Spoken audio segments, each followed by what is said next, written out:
Iniziamo questa seconda parte del video su come importare i file GPX.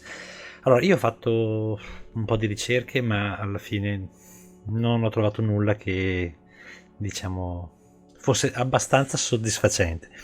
Per cui mi sono messo a pensare ad un'alternativa e visto che di lavoro sviluppo applicazioni più per il mondo Microsoft, diciamo ho deciso di realizzare una piccola app che si occupa onestamente proprio di, in questo caso molto molto semplice, di importare tracce GPX. Allora, questo che vedete adesso è diciamo lo schermo, diciamo, del mio smartphone. Questa è l'applicazione che sto creando, che si chiama Track and Go. È una beta, alfa, non lo so, chiamatela come volete. Sostanzialmente è una piccola app che dà la possibilità di importare dei file, di gestirli poi, nel senso che comunque vengono salvati. Dopodiché, una volta fatto questo, una volta diciamo scelto un percorso, quindi posso anche decidere di caricarlo. Sotto vedo nella mappa l'anteprima di quello che è il percorso scelto, in questo caso lasciate stare una traccia un po' particolare. Non faccio altro che scegliere con quale app avviare la navigazione. Io in questo caso sullo smartphone ho installato Google Maps e Waze, che sono quelli che utilizzo di più, poi nulla vieta che diciamo si possano integrare anche altre applicazioni, però questo diciamo così per farvi vedere. E alla fine vedete, non faccio altro che dare Google Maps e lui parte e fa in realtà sta calcolando il percorso, dopodiché mi dice che per fare questo itinerario dopodiché, ecco, vedete, una volta che lui ha caricato questo percorso non farà altro che calcolare quello che è l'itinerario corretto. In questo caso era una mappa fatta con un punto di partenza e un punto di arrivo e nessuna strada. In realtà poi dipende dal GPX che importate. GPX o KML. Adesso diamo un'occhiata, anche lì i GPX poi possono essere, ho scoperto che possono essere fatti per punti, per coordinate, per diciamo una sorta di waypoint piuttosto che proprio una traccia da seguire punto punto con il GPS. Comunque questo era giusto per darvi un'idea, dopodiché una volta fatto si fa una sorta di anteprima. Adesso chiudiamo tutto, così giusto per ripartire da zero. Volevo farvi vedere il funzionamento di allora, esistono 1000 siti su cui scaricare file GPX piuttosto che crearne di nuovi, crearne di personalizzati. Io ho cercato, adesso stavo guardando questo di readytoadventure.net, che ha delle bellissime tracce per moltissimi percorsi legati alla singola come si può dire, alla singola regione. In questo caso ho scelto Lombardia, ma giusto così, per questa è la strada della Forra che ho già fatto più volte ed è effettivamente molto molto bella, che è sul Garda. Però ecco, adesso senza entrare nel dettaglio andiamo a fare prendiamo questa strada, questo GPX, e lo scarichiamo. Lo scarichiamo, lo salviamo qui, va bene, non è un problema. A questo punto andiamo a prendere, no, ho sbagliato, scusate. A questo punto andiamo a prendere questa cartella, va bene, andiamo nel file download, strada della Forra. In questo caso era un file zip, però adesso ripeto, dipende da come vi viene passato. In questo caso io lo taglio, per semplificare io me lo copio in come si può dire, in una cartella che ho in cloud, in questo caso su OneDrive, in modo tale che poi andrò semplicemente ad importarlo. Andiamo a rinominarlo così, giusto per dare un'idea. E strada della Forra sul Garda. A questo punto non faccio altro che aprire la mia app, una Track and Go, vado in importa file, qui già punta su questa cartella che vedete da questa parte, dovrebbe già essere disponibile la strada della Forra, perfetto. Ok, se date un'occhiata, lui ha importato quello che è il percorso, giustamente non sa da quale punto io poi inizierò la tratta, perché in realtà io parto da casa mia o da zone, comunque dalle mie zone.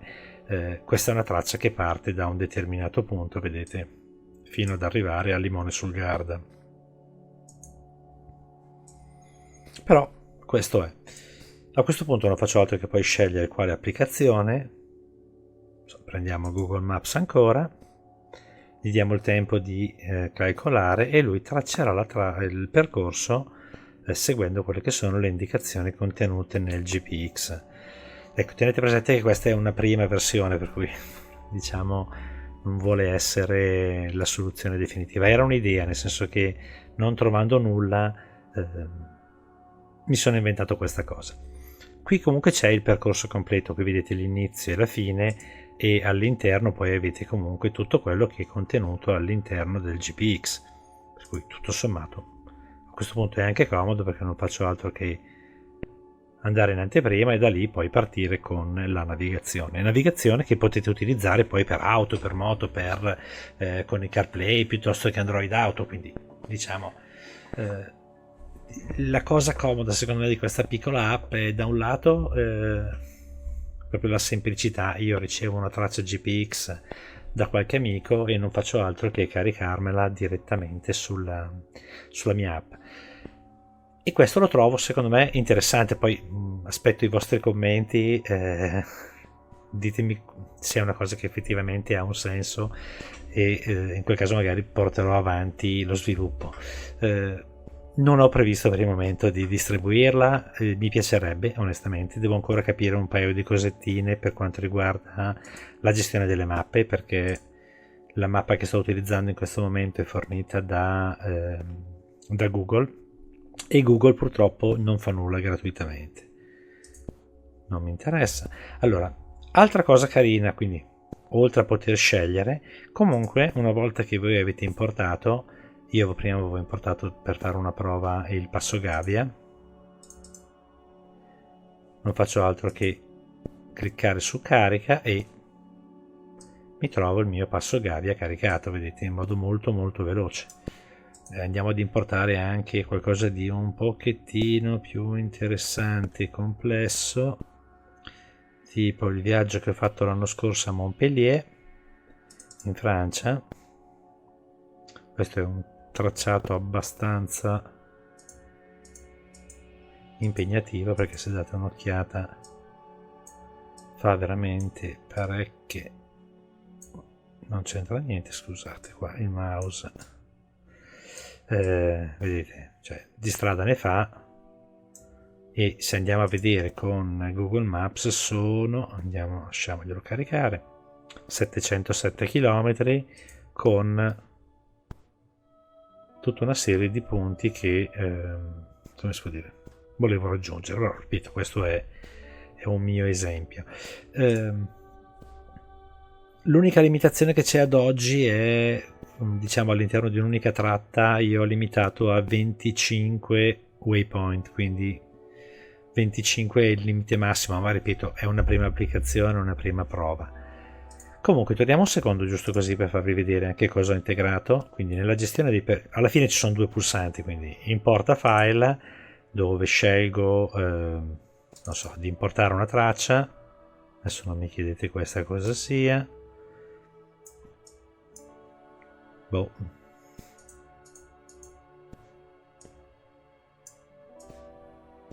Queste sono le mie parti, per cui Milano fino ad arrivare a non ne ho idea.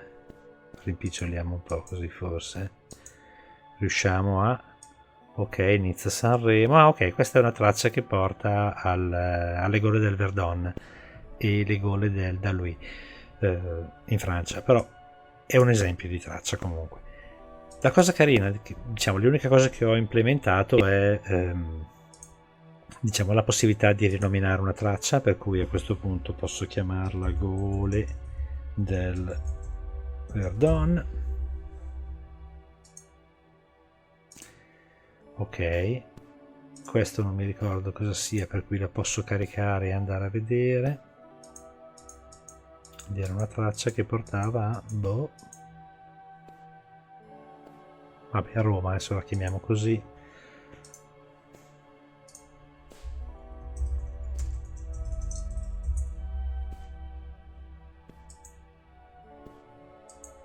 Vedete, in questo modo uno poi le può tenere senza nessun problema. Poi decido che questa non mi interessa, non faccio altro che cancellarla. Ecco, la cosa carina di questa, altra cosa carina, scusate, è la possibilità di, come si può dire, caricare una traccia, dopodiché si avvia Google Maps e a questo punto poi l'app può essere tranquillamente chiusa. Ok?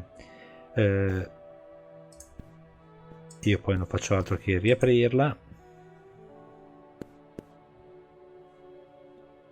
e a questo punto vado a caricare, non so, il Strada della Forra e così via.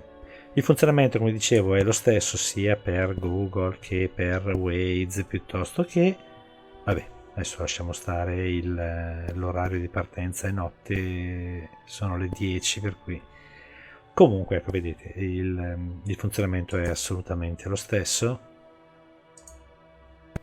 E l'ultima cosa che sto implementando è Apple Maps. Io non ce l'ho in questo momento, per cui mi parte Google Maps, però di base il concetto è assolutamente lo stesso. Questo perché l'applicazione verrà sviluppata anche per il mondo, giusto per non fare torti a nessuno, anche per il mondo Apple.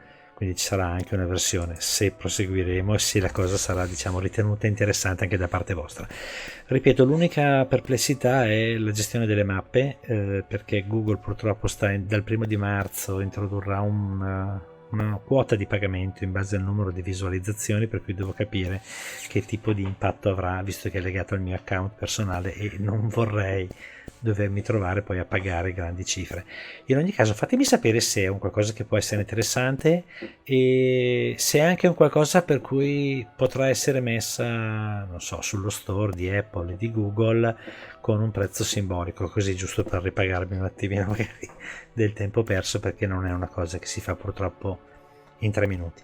Però, ripeto, è un'idea. Aspetto nei vostri commenti con questo, soprattutto per capire cosa ci può essere di interessante, cosa potrebbe essere aggiunto e eventualmente secondo voi quale potrebbe essere la cifra giusta per l'acquisto, diciamo, per la vendita di questa app sullo store.